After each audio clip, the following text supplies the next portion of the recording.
and be vaccinated.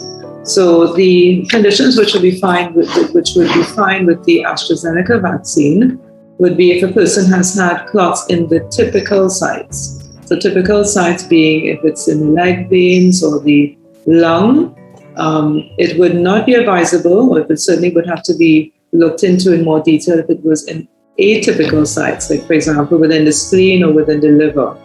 Those sites are not typical, and we need to determine why a person would have had a clot in those sites. But the typical sites, fine, with the leg, as you mentioned, deep vein thrombosis.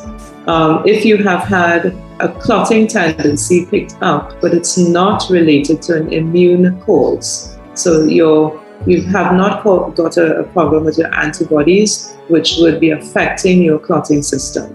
So if it's not immune mediated, but you've had a history of clotting, then you can still go ahead and have the AstraZeneca. We're talking about the AstraZeneca. A family history of clots, again, you can go ahead and have the AstraZeneca. If you've had a heart attack or stroke, again, that's not going to cause you to get another heart attack or stroke either with the AstraZeneca. If you've had a history of low platelet counts called thrombocytopenia, again, you can go ahead and get the AstraZeneca. If you're on blood thinners, warfarin, an example, you can go ahead and have the AstraZeneca.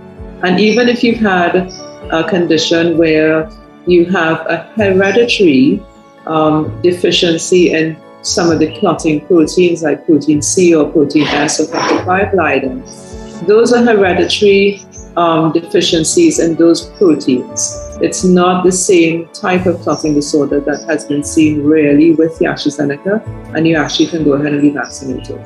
So those are all of those conditions, the person will be fine to go ahead and vaccinate. Well, you preempted a question from one of the TARP memberships. She actually said,